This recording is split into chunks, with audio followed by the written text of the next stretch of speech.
There's something quietly radical about choosing to live alone in a world that romanticizes constant connection. Living alone doesn't mean loneliness, not when solitude is chosen, not when it becomes a sacred space where your soul can stretch without compromise. There's no mask you need to wear, no part of yourself you need to shrink to keep the peace. Your home becomes more than just four walls. It becomes a mirror, a healer, a sanctuary. When you live alone, you're finally given the opportunity to hear your own voice clearly, not the one that's been filtered through the expectations of others, not the one that had to stay silent to keep love nearby, just you, raw, unfiltered, whole. Living alone teaches you self-trust. You don't just learn to survive, you learn to thrive in your own company. You learn how to light the candles for yourself, cook a meal just for your joy, sit in silence without needing to fill it. That silence, it becomes your teacher. And here's the truth no one tells you. Sometimes the loneliest place in the world is inside a relationship where you can't be yourself, where your needs feel too loud, where your dreams feel inconvenient, where your joy makes someone else uncomfortable. But when you live alone, your joy becomes yours fully. Your morning routine isn't up for negotiation. Your boundaries are not up for debate. Your spirit isn't waiting on anyone else's validation to feel alive. This kind of solitude isn't about isolation, it's about integration. Bringing back all the parts of you that you gave away too soon. It's about choosing peace over pressure, clarity over chaos, and freedom over forced connection. We've been taught to fear solitude, to associate it with sadness, with emptiness, with being left behind. But there's a profound difference between being alone and feeling lonely. Solitude is not a void, it's a vessel. It's not the absence of people, it's the presence of yourself. Living alone gives you this sacred space to come home, not just to a place, but to your own spirit. You're not performing, you're not pleasing, you're not interpreting someone else's moods or walking on emotional eggshells. You're just being. And for many people, that's the first time they've ever tasted freedom. And in solitude, your soul has room to breathe. You begin to notice the little things, the sound of rain against your window, the feeling of warm tea in your hands, the comfort of your own laugh when no one else is around to hear it. You discover that your own company isn't a consolation prize. It's a treasure you never fully unwrapped. Loneliness is often what we feel when we're disconnected from ourselves, even if we're surrounded by people. But solitude reconnects us. It gives us access to our intuition, to our inner child, to the parts of ourselves we silenced to fit in or be loved. This kind of alone is powerful. It's the alone where healing happens, where you meet your fears and don't run, where you confront your pain and learn how to hold it with tenderness, where you realize you don't need a crowd to feel worthy. You just need your own presence. And when you can sit in a room with only your heartbeat and feel whole, that's not loneliness. That's liberation. When you live alone, something miraculous happens. You begin to remember yourself. for the first time in maybe years.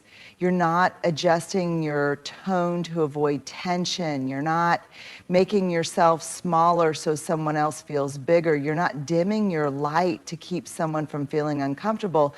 You don't have to second guess your outfit, your music choice, your breakfast routine. You just are free, honest, unedited. In many relationships, even loving ones, there can be subtle and sometimes not so subtle pressures to modify who you are. Maybe your passion is too much. Maybe your dreams feel inconvenient to them. Maybe your sensitivity is labeled as weakness, or your independence mistaken for distance. So slowly over time, you adapt. You shave off pieces of yourself to fit. You trade authenticity for acceptance. But living alone doesn't ask that of you. In your own space, there is no negotiation about who you're allowed to be. You don't need permission to cry when a song touches your heart. You don't have to explain why you rearranged your furniture at 2 a.m. because your spirit needed change.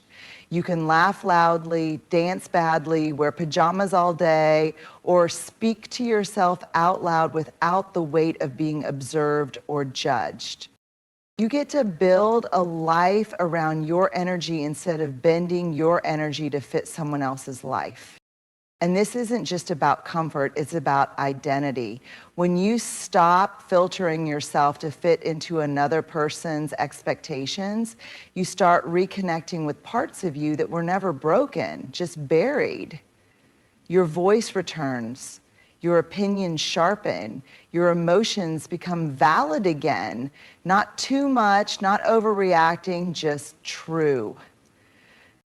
You begin to love the you that doesn't compromise, the version of you that takes up space unapologetically, the version that no longer seeks to be enough for someone else, but is finally enough for yourself.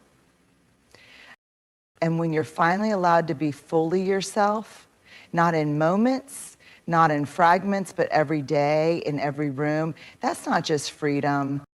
That's home. And one of the most profound gifts of living alone is this: it teaches you to trust yourself, not in theory, but in practice. When you're not relying on someone else to be your safety net, you begin to realize how capable you really are.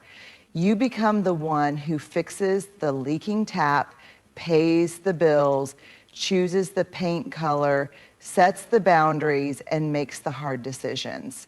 And with every task you accomplish, your inner dialogue shifts from, can I really do this, to, I've got me. Living alone puts you in direct contact with your instincts. There's no one there to override them or talk you out of them. You begin to notice how your body responds to people, to choices, to environments. You begin to trust those gut feelings, the quiet whispers that say, this feels right, or this isn't for me. That self-trust isn't built overnight. It's forged through small, consistent acts of courage, cooking a meal just for you, handling a power outage on your own, navigating a panic attack without reaching for someone to fix it. And in those moments, you discover that the one person you were waiting to rescue you was you. The beauty of this trust is that it doesn't come from control or certainty. It comes from witnessing yourself handle what you once thought you couldn't. It comes from falling apart in solitude and realizing you didn't disappear, you rebuilt. And now when fear shows up, it doesn't run the show, you do. You learn to make decisions without a committee, to validate your emotions without a second opinion, to celebrate your wins even if no one else is clapping. And perhaps most importantly, you learn that your worth doesn't need to be constantly affirmed by another presence. Your worth just is. And once you've built that kind of relationship with yourself, one where you are your own anchor, your own advocate, your own safe space, everything changes. The world doesn't feel as scary. Love doesn't feel as desperate. And loneliness loses its power over you because you're not just living alone. You're living with someone you trust deeply, you. When you live alone, there's a silence that many people try to avoid, but if you allow it, that silence becomes one of your greatest teachers. For the first time, you're not surrounded by someone else's moods, projections, or emotional energy. You're not navigating tension you didn't create. You're not decoding someone else's silence or trying to figure out if they're angry or just tired. You're not absorbing their pain and forgetting to feel your own. You're not constantly in emotional reaction mode. Instead, you begin to hear yourself clearly, and you notice what truly makes you anxious, not just what triggers conflict in a relationship. You discover what peace actually feels like, not the absence of arguments, but the deep stillness that comes when your nervous system isn't bracing for a shift in someone else's tone. You begin to see the patterns in your thinking, the feelings behind your behaviors, the stories you've been telling yourself about who you need to be loved. Living alone gives you emotional space to observe, not just respond. And in that space, you start to ask better questions. Why did I feel so tense this morning? What am I actually craving? Connection or validation? Is this sadness mine, or is it something I carried from someone else?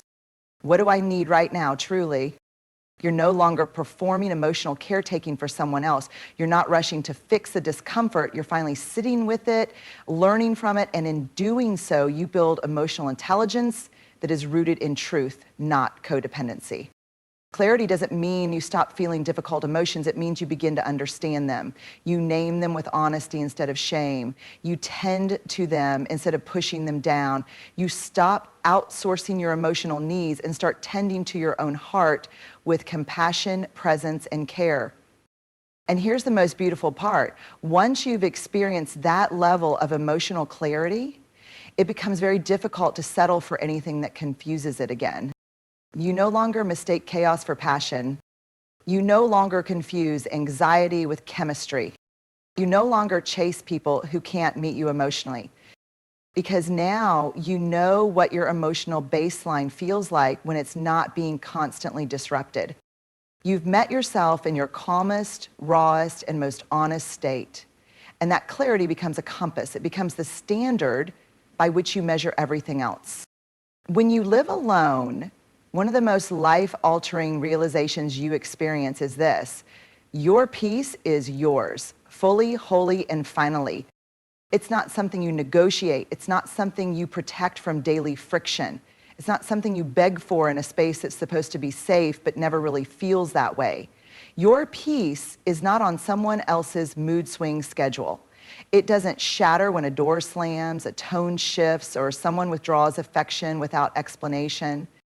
Your peace becomes sacred not because life is always quiet, but because you are finally in control of the emotional atmosphere you exist in.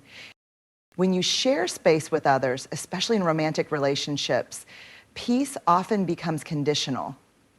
You may find yourself adjusting your behavior, your words, even your energy, just to maintain surface level harmony. Sometimes you don't even realize you're doing it. You just tighten when they walk in the room. You overthink, you placate, you minimize your needs. But when you live alone, those micro adjustments stop. Suddenly, the silence isn't heavy, it's healing. Your mornings begin gently, not anxiously. Your evenings are filled with rituals you create for yourself, not emotional labor for someone else. There is no unexpected tension to manage, no criticism where you hoped for care, no one invading your peace under the guise of just being honest. Your home becomes a place of emotional safety. And emotional safety isn't a luxury, it's a foundation.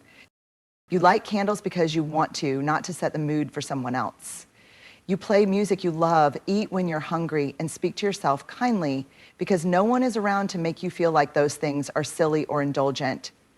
You're not afraid of being too much or not enough.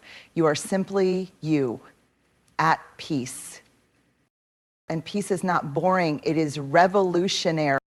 Because in that stillness, you begin to heal wounds you didn't even know were open. You begin to regulate your nervous system without bracing for impact. You begin to trust joy, not as something fleeting, but as something you're allowed to live in. And once you taste this kind of peace, you become fiercely protective of it. You stop opening your door to chaos disguised as love. You stop entertaining people who disrupt your calm and call it passion. You stop confusing intensity with intimacy. You realize that true connection, whether with a partner, a friend, or yourself, should feel like a deep exhale, not a constant holding of breath. Because when no one controls your peace, you finally get to own your life. And that kind of freedom, it's not just beautiful, it's unshakable. When you live alone, truly, fully, something profound begins to form beneath the surface of your life, a foundation. Not built from fear or dependency, not from loneliness or lack, but from wholeness. And this wholeness becomes the most powerful groundwork for any future love you may choose. Because that's the key. You choose, not chase. You no longer look for someone to rescue you, complete you, or soothe the wound that still bleeds. You've already met the person who stays you. You've already practiced showing up on the hard days, loving yourself through the ugly cries and the silent victories no one else sees. You've learned to hold space for your own complexity, your fire, your fear, your tenderness, without judgment. So when love does arrive, it's not your oxygen, it's not your escape, it's not your entire identity. It's an addition, not a lifeline. Living alone teaches you the difference between loneliness and longing. It teaches you to wait for a love that doesn't drain your peace or silence your voice. You become fluent in emotional safety, so you stop mistaking chaos for connection. You learn how to set boundaries without guilt. You understand that your needs aren't too much, they're sacred. And here's the beautiful paradox. When you stop needing someone to make you whole, you become more available for a love that's actually healthy, one that's not rooted in possession or performance, but in mutual respect. One where both people are free and choose each other, not out of fear, but out of fullness. Because the version of you that emerges from solitude knows her worth, knows his value, knows they deserve a love that adds to the life they've already built, not one that asks them to abandon it. You'll no longer trade your inner peace for outer validation. You'll no longer settle for half presence or inconsistent affection. You'll no longer pour yourself into people who only offer you a thimble in return. Well, humor, because you've learned how to love without losing yourself. And that's the kind of love that changes everything. So if love comes, let it come. But if it doesn't, you'll still be standing, rooted, radiant, whole. Because your first great love wasn't someone else. It was the quiet, powerful, healing relationship you built with yourself. Living alone isn't about rejecting love, it's about redefining it. It's about choosing to come home to yourself first, to unlearn the belief that your value is tied to being chosen, needed, or partnered. It's about creating a space where your peace isn't a luxury, but a daily standard, where your voice isn't silenced, but heard clearly by the one person who always needed to hear it most, you. Living alone teaches you how to stay through discomfort, through boredom, through joy. It strips away distractions and reveals your truest needs, your softest edges, and your deepest truths. It's not easy, but it's sacred. And once you've built a life where your joy doesn't rely on someone else's presence, where your days are full of your own rituals, your own values, your own rhythm, where your self-worth is intact, whether someone texts back or not. That's when love, if and when it comes, becomes a conscious choice, not a desperate need. Because you've already found what so many people spend years searching for in others. Belonging, safety, enoughness. You didn't find it in a partner,